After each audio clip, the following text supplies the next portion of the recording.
retomamos el tema de la Segunda Guerra Mundial, vamos a analizarlo conceptualmente, vamos a retomar algunas cuestiones también en cuanto a las etapas de la Segunda Guerra Mundial, para ya ir pasando también a lo que nos rige en el contenido. Recordando por supuesto que en 1918 surge un movimiento en Europa que es el fascista, organizado bajo el liderazgo de Mussolini.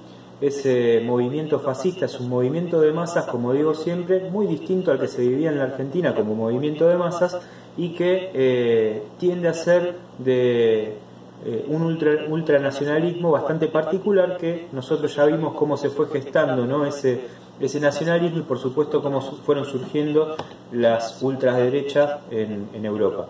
Más allá de esto, lo que Mussolini logra capitalizar dentro del movimiento fascista es la fuerza esta de las masas, relacionadas con el fin de la Primera Guerra Mundial, el Tratado de Versalles y el resultado en donde Italia emerge como una vencida, porque no había obtenido los territorios que había deseado. Algo similar va a pasar con Japón, que durante la Primera Guerra Mundial va a funcionar más bien como ese satélite, ese eslabón dentro del lado de los aliados. Un Japón que inevitablemente también va a estar insatisfecho con los resultados de la Primera Guerra Mundial, y que después del golpe económico de 1929, del crack del 30, se va a producir en Japón un sismo, ¿no? En donde van a intentar recuperar el lugar perdido. Así las cosas, los movimientos de ultraderecha ven la posibilidad en Japón de reformular una manera de entender los espacios geográficos, y le permiten a Japón invadir la región de Manchuria en China. Así las cosas forman un nuevo estado que va a ser como un piloto de pruebas para el imperio japonés, pero esto lo van a ver recién en quinto año, cuando se hable un poco de lo que es la Revolución China.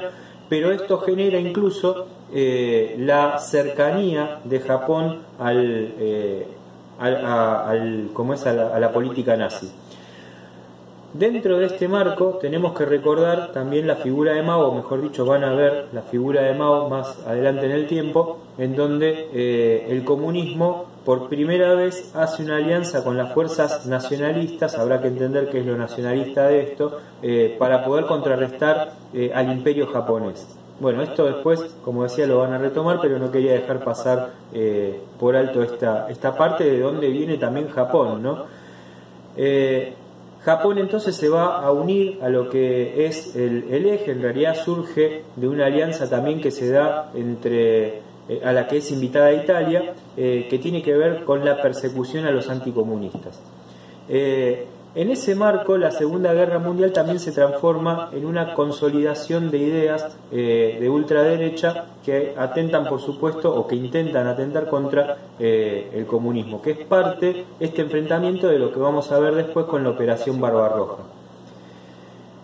Esta Segunda Guerra Mundial va a dejar algunas cuestiones que tienen que ver, incluso desde lo tecnológico, con algo bastante interesante a la hora del análisis, ¿no? En principio hay que destacar la fuerza nuclear que va a adquirir o que van a adquirir ciertas potencias, como lo van a hacer por ejemplo los Estados Unidos.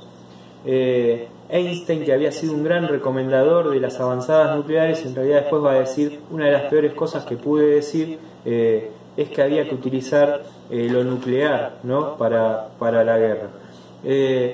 Y otra de las cuestiones es Oppenheimer, que también va a desarrollar científicamente, va a estar en el desarrollo de las bombas nucleares, y que en algún momento va a decir: no, hasta acá, porque le parecía ya un exceso.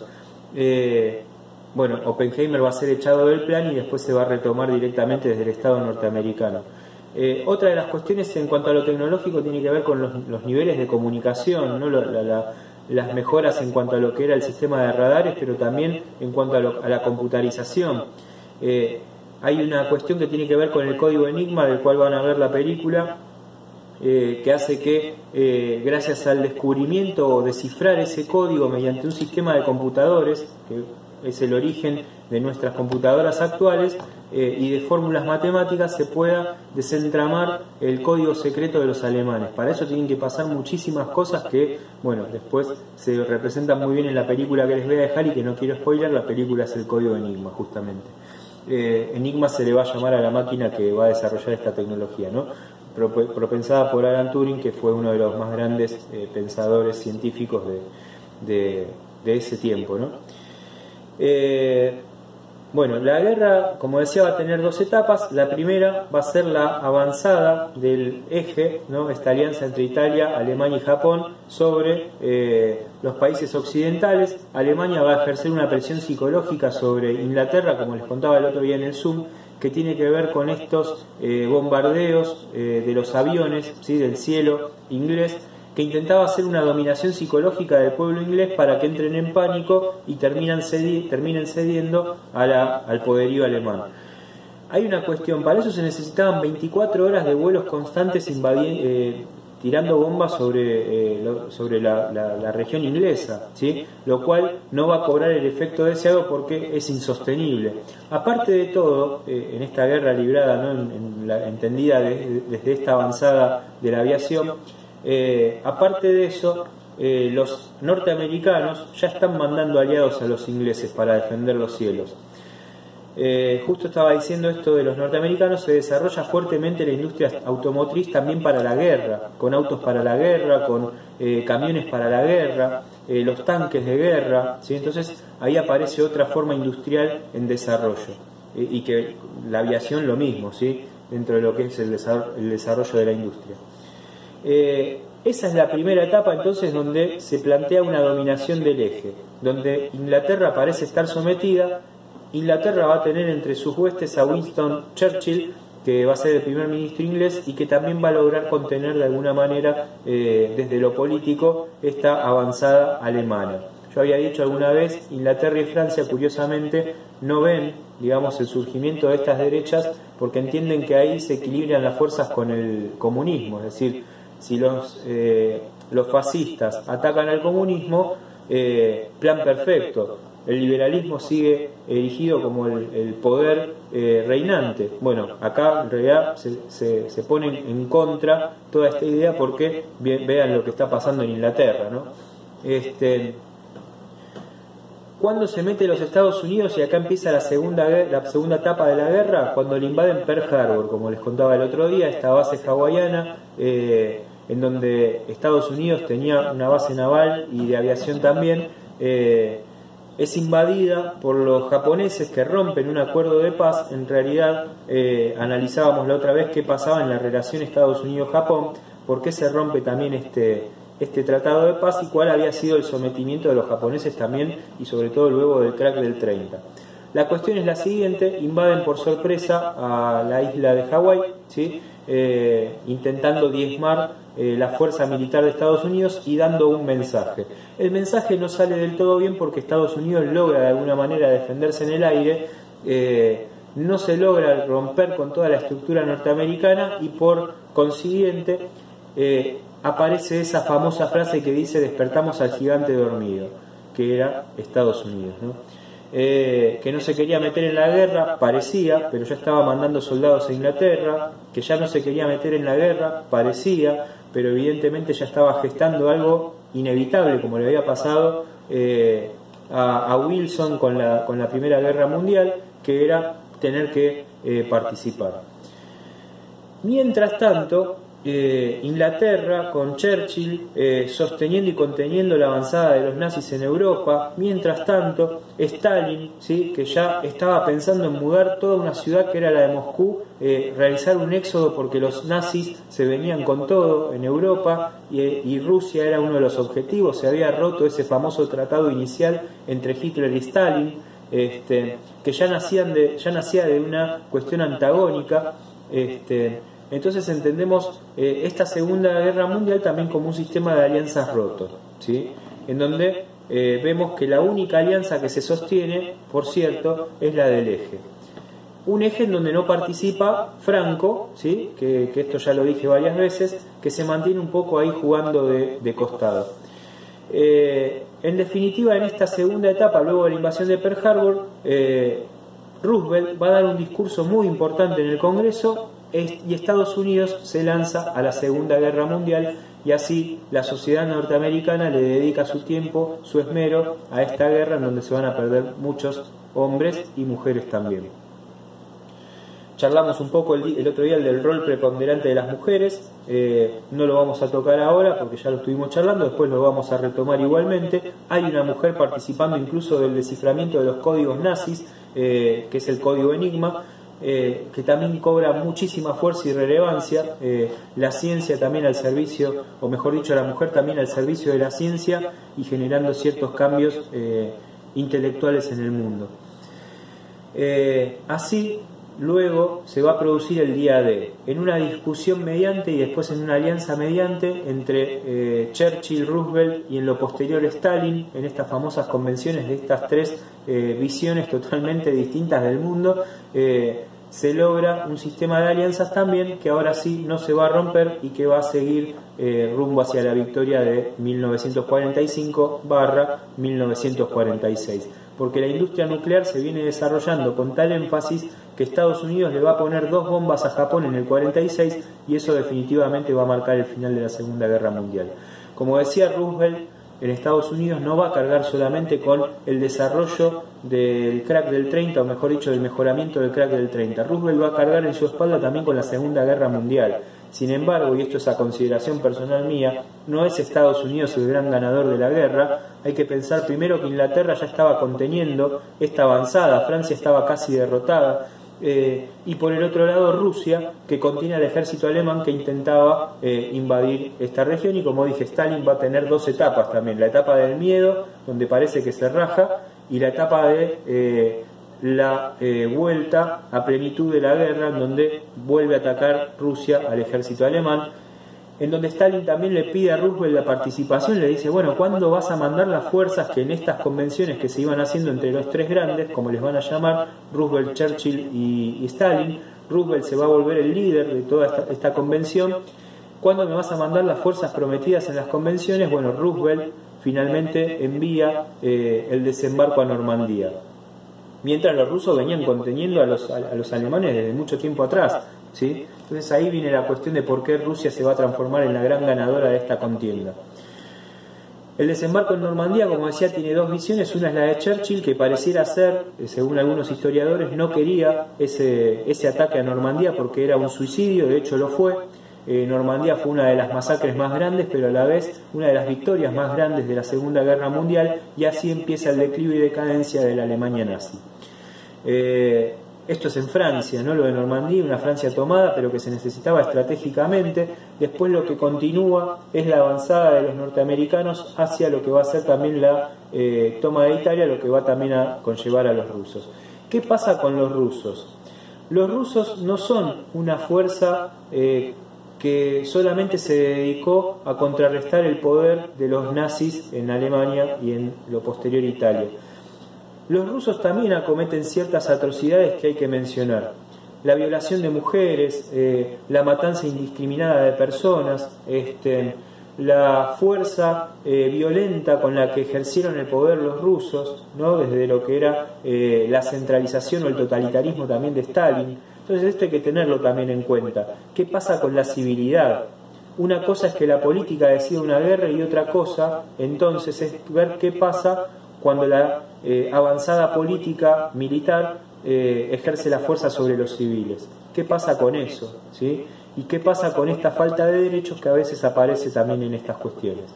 Más allá de los triunfos, siempre uno se queda con la historia exitista del asunto. ¿Y la historia de los perdedores? Bueno, en la historia de los perdedores también pasan estas atrocidades que hay que tener en cuenta. Más allá del lugar en el cual estuvieran parados los pueblos, una violación es violación igual, ¿sí? Sea violación a los derechos, sea vulnerabilidad a los cuerpos, es una vulneración igual. Entonces, bueno, eso también es para tener en cuenta y para debatir. Me voy a... No estaba en los planes, les quería dejar algo ahora que había nombrado también el tema de la situación, ¿no? En torno a lo que era el eje. Había visto algo en algún momento, que bueno, ahora no sé si lo voy a encontrar, que tiene que ver con lo que estaba desarrollando antes. La resistencia a lo largo de Europa, los partisanos, no era esto igual, pero bueno, ya que lo vi, los partisanos son los que se enfrentan también a Mussolini, ¿sí? Bastante fuerte, a los fascistas, con la resistencia partisana. y que también son parte de la victoria en Italia, de lo que va a suceder en lo posterior en Italia. Bueno, en ese sentido, son los mismos partisanos los que van a terminar colgando de la plaza Mussolini, forma vertical hacia abajo, con la cabeza para abajo, a Mussolini y a la mujer, cuando lo encuentran, porque Mussolini hacia el final de la guerra había huido, como también se va a recluir Hitler. Entonces fíjense cómo los dos líderes militares políticos del momento, ¿no?, que habían ejercido esta fuerza de dominación en Europa, terminan uno colgado y el otro aparentemente suicidado, que es el caso de Hitler. Esto es lo que yo les quería leer. El 22 de junio de 1941 se lanzó la Operación Barbarroja, nombre secreto que los nazis le dieron a su proyecto de invasión del territorio soviético. El plan consistía en intentar conquistar la URSS antes de la llegada del invierno, pues sabían que la dureza del frío en ese territorio les dificultaría las cosas. El primer objetivo de la fuerza invasora no es conseguido. Y Hitler, ¿sí?, que ya tenía casi sometida a Rusia, por eso dije Stalin estaba pensando en el éxodo ruso, acomete un error de ambición. La fuerza invasora fue una de las más grandes que se conoció en la historia, tanques, ¿sí?, a pleno, 3 millones de soldados. Organizados en 3 líneas de ataque, los alemanes lograron avanzar con éxito a las puertas de Moscú, Leningrado, que antes era San Petersburgo, y Stalingrado, que hoy es Volgogrado. A su paso, millones de soviéticos fueron asesinados sin contemplaciones. Un ida y vuelta esto de la no contemplación. Ya en octubre, la victoria militar parecía estar cerca. Sin embargo, el invierno llegaba y los soviéticos seguían resistiendo. En diciembre, Leningrado y Sebastopol no habían caído, en tanto que el ataque a Moscú estaba a punto muerto. Es decir, ahí se produce esta cuestión de ambición. Hitler va a intentar por todos los medios igual tomar estas ciudades que estaban en un punto muerto, y al no poder hacerlo, llega el invierno. Los soldados alemanes no estaban preparados para el invierno, el armamento nazi no estaba preparado para el invierno, las armas comienzan a trabarse, los soldados empiezan a sentir frío, la ropa no llega, ¿sí? Y este es el momento que Rusia aprovecha para avanzar y generar una ofensiva. Así aparece el aparato publicitario ruso: vamos a la guerra, Stalin es nuestro líder, Stalin nos va a liberar de los nazis, y ahí se produce ya esto que yo contaba antes, que tiene que ver con la alianza con Roosevelt y con Churchill. Así los tres grandes llevan definitivamente en este liderazgo hacia la victoria final de los aliados por sobre el eje, con el final trágico para Mussolini, el final trágico para Adolf Hitler y el final trágico para el pueblo japonés, al que le ponen 2 bombas, Hiroshima y Nagasaki, que son las que tenemos consecuencias en la actualidad todavía. Estas 2 bombas, como dije, van a ser desarrolladas dentro de un plan nuclear bastante fuerte de los Estados Unidos, con mucha ciencia por delante, y que por otro lado, otra vez hay que destacar la caída, la decadencia de la civilidad, es decir, de las personas comunes y corrientes, que más allá de sus ideologías quizás nada tengan que ver con el origen de una guerra. Así también mueren chicos, ¿sí? Y por otro lado, destacar también entre las consecuencias fatales que Japón, la invasión a Japón, las 2 bombas nucleares a Japón, entonces marcan también el final definitivo de la Segunda Guerra Mundial. Esto lo quiero decir porque muchas veces se tiende a la confusión de que la guerra termina con el suicidio de Hitler. En realidad termina con la capitulación de Japón. Lo hacen a rasgo psicológico, le tiran las bombas al pueblo. La primera no surte el efecto esperado y la segunda sí. Ahí es donde Japón definitivamente capitula. A veces también hay que pensar en los líderes, qué es lo que hacen a riesgo de su propio beneficio personal y de no querer ceder, que también llevan a la muerte final de un pueblo. Bueno, después retomaremos muy brevemente qué pasa con Japón después que se termina transformando en potencia mundial, como también la situación de la post-Europa en torno a la figura de una Argentina, en donde vamos a empezar a trabajar también el hecho de la década infame. Pero más allá de todo, la próxima clase nos encontramos para charlar un poquito de los campos de concentración y la persecución no solo a los judíos, sino también a los homosexuales, gitanos, comunistas por supuesto, y toda persona que no fuera parte de lo que Hitler consideraba la raza superior. Ojo con esto. En la URSS, en la Unión Soviética de Rusia de Stalin, también habían campos de concentración. Nos vemos la próxima.